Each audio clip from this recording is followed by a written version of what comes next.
Placing that on the end, and we're going to secure that feather strip down with a couple of light taps.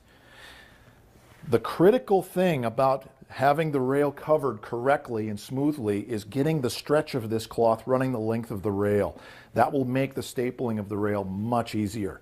The harder and longer and tighter you can stretch this, the easier it'll be. So as we proceed across the rail, I'm going to be using my right hand and I'm going to be stretching this cloth all along the way. I'm also going to use my hand to adjust the rollover of the cloth on the back side. That will just save me some excess trimming as we proceed and wrap the cloth around this rail. So as I go, I'm going to be dragging this along, adjusting my gap. You can see I'm putting a lot of tension on the rail. When I get to the end, I even can put more tension on the cloth, come all the way out the end. You can see there's a lot of tension on this cloth. It's under a lot of stress, and that's what we want. Then I go back and I'm going to secure the feather strip to make sure it holds the cloth in place for me.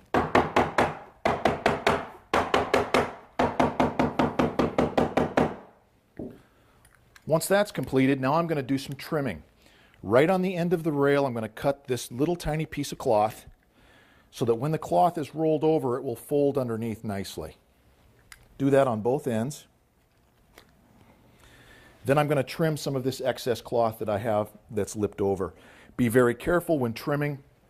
When you trim this way, you don't want to jump the feather strip and cut your cloth. So it's always best to trim so that the blade is straight down and thereby protecting the finish of your rail.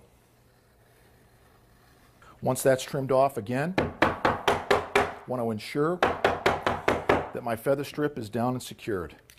From this point, roll the cloth over so that the top side is revealed and continue and roll the rail over. And now we'll begin the stapling process. When you start with the rails, stapling, you start on the ends. The most difficult part of the staple is to get the cloth to make this turn. So we're going to start here so that we can use the slack that we're going to need from the cloth in order to achieve that.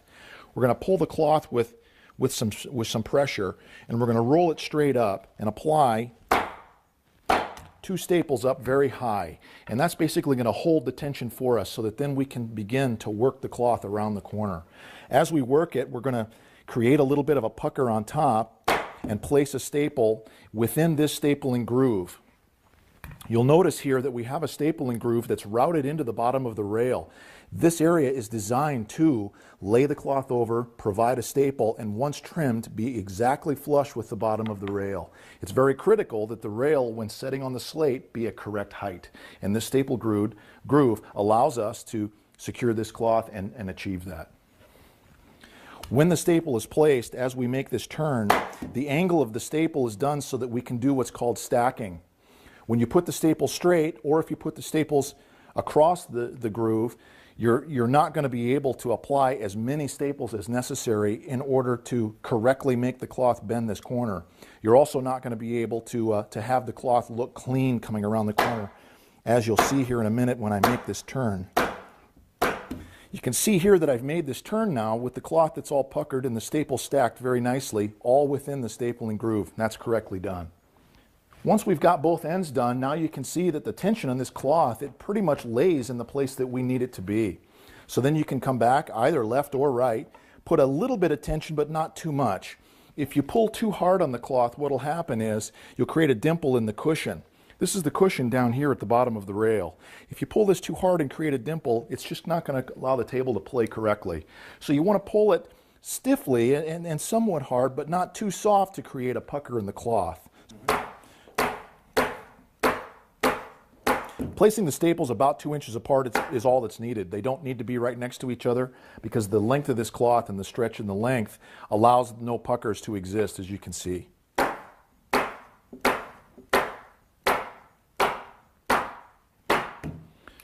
Okay, once we have all our staples placed, we're going to take the cloth and we're going to complete the ends. You can see here on the end, the cloth is already, because of the split that we made, it's already practically laying where we need it to. We're just going to continue to fold this down underneath, and then we're going to lay the cloth back.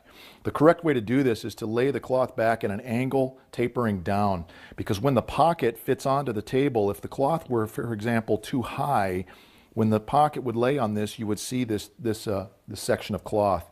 So you want to make sure that's rolled down and pulled back so that it's out of the way, yet covers the end of the rail correctly. So once that's on there, we're going to carefully place a staple across the end. Then we're going to take this little pucker right here, we're going to pull that down, place another staple there. Now we simply take a sharp, fresh knife and we just trim this very carefully. Trim this very carefully right around the edge. Again, I like to do it on both ends. Then once we have that trimmed, we take the blade and I stick it right on the edge of that stapling groove and just follow and trace that all the way back.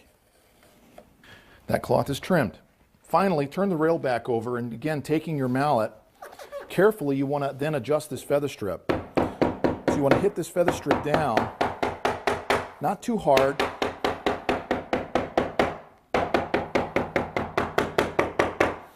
Feel as you go along the way so that if there's any high spots, you can adjust them. Ideally, the cloth needs to be above the surface of the rail.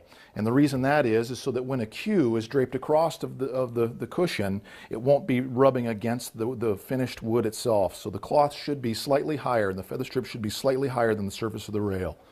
Once that's achieved, you can see the completed product is one completely covered rail. Now that we've completed an end rail, I'm going to demonstrate doing a side rail. The only difference between an end rail and a side rail is that the side rails are obviously, there's a side pocket that's bolted to them. So one end of the cushion is much flatter. Because it's a side pocket, obviously you don't have to make that corner transition. We're going to do what's called a fold.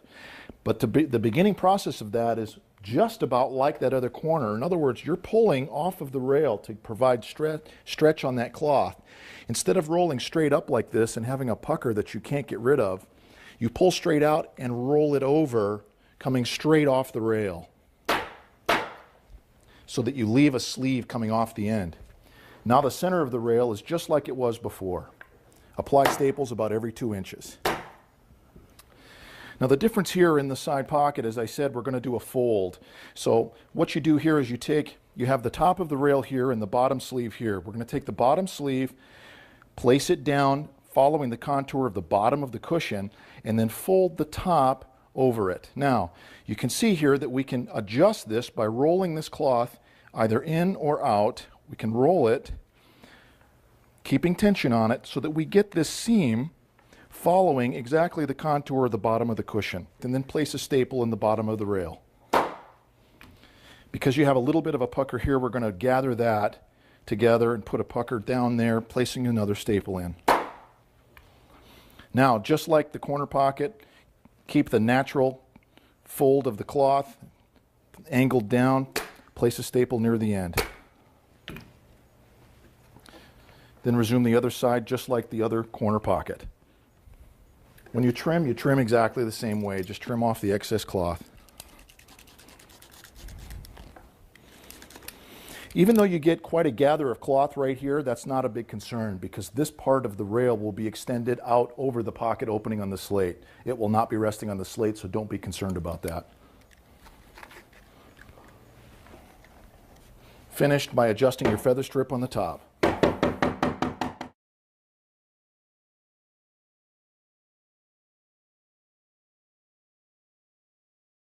The final assembly of this table is to take the rails, and we're going to assemble the pockets on the rails, I should say, and then be able to turn the whole thing over and insert it on the table. We do this in a method called a horseshoe, and by that means that you're going to be assembling 3 of the rails, 1 end rail and 2 side rails with the corner pockets, and then turn that assembly over and put that on half the table, assemble the horseshoe on the other side, and then install that on the table. You never want to install all the pockets with all the hardware and turn the whole thing over. It's simply too large and you'll break it. So the horseshoe method is the best way in order to assemble as much of the rails as you can without causing any damage. At this point, we're going to take the pocket shank and insert it into the hole that's at the end of the rail. Make sure that the shield is tucked in, and then you'll see the hole at the bottom of the rail, and use the provided hardware and just insert the pocket bolt. Thank you. You don't need a lot of pressure. You can use a hand tool and just tighten it firmly.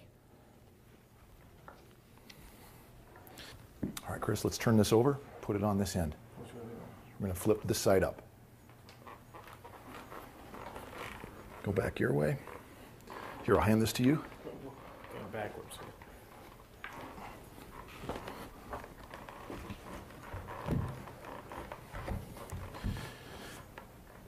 Now, whenever you lay one side on, before the other side is on, as a safety, use one of the rail bolts and insert it in the bottom of the rail.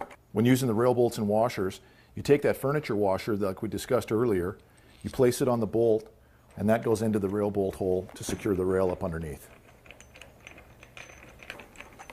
And the reason you want to apply that is so that if this section of rail is ever bumped or anything during the rest of the installation, it doesn't fall off and anything break. Now it's just a matter of taking all these rail bolts, finding the holes underneath, and inserting all the bolts. Tightening the rails is important because of the adjustment and to make sure everything is proportioned and squared for the action of the ball. You begin by centering the end rail. All the rail bolts are in at this point, but they're only hand tight. So that gives us some ability to adjust some things. We're going to center the rail on the end, and then we're going to make sure that we're pressed forward. Once we center it and press forward, we're just going to go ahead and tighten this end rail. Start with the end bolt.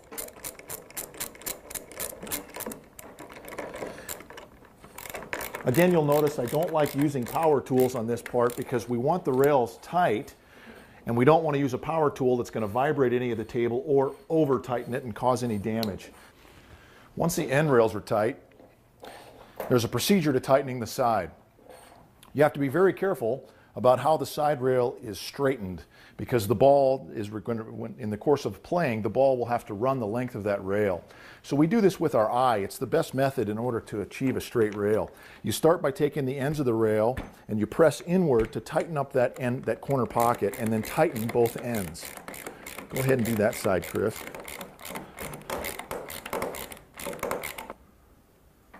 Once those corners are tight, then Chris is going to go into the middle and he's going to tighten the center bolts according to the adjustment that we provide. Okay, pull the other one back. Right there. Tap it in just a hair. Okay, tighten it. Once all the rails are tightened down, everything's adjusted and straight, the final step is applying the screws that are provided by Legacy in the pocket box. We're going to use these screws and screw up the tabs into the back of the slate underneath in all the pockets. So we'll lay on our back and we'll use a screw gun for that, and we'll get all the pockets attached, all the pocket tabs. All right, putting these pocket tabs in with these screws is very easy. On the side pockets and the corner pockets alike, you just want to make sure that the tabs are spread apart as far as they can be without tearing any of the leather. Make sure the basket is opened up so that it can receive the balls very easily. The holes are already even provided for you, so you just start one of the screws. Take your screw gun here and just simply screw that into the backing of the slate.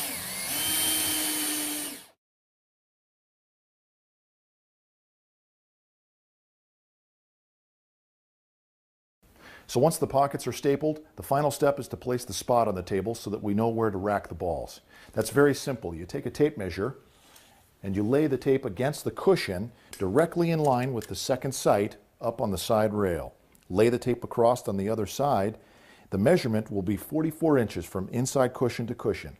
We go at exactly 22 directly under the tape, and that's where we place the spot. Once the spot is down, the table is essentially finished. What we're going to do now, though, before we leave, is we're going to do a final leveling check because some of the table will have settled.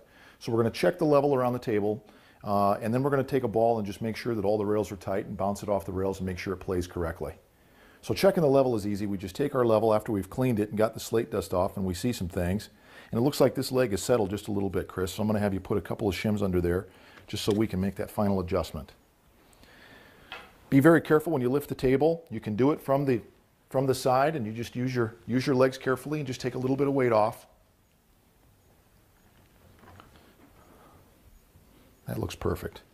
After that leveling, then we just take and we check the balls, check the response on the rails.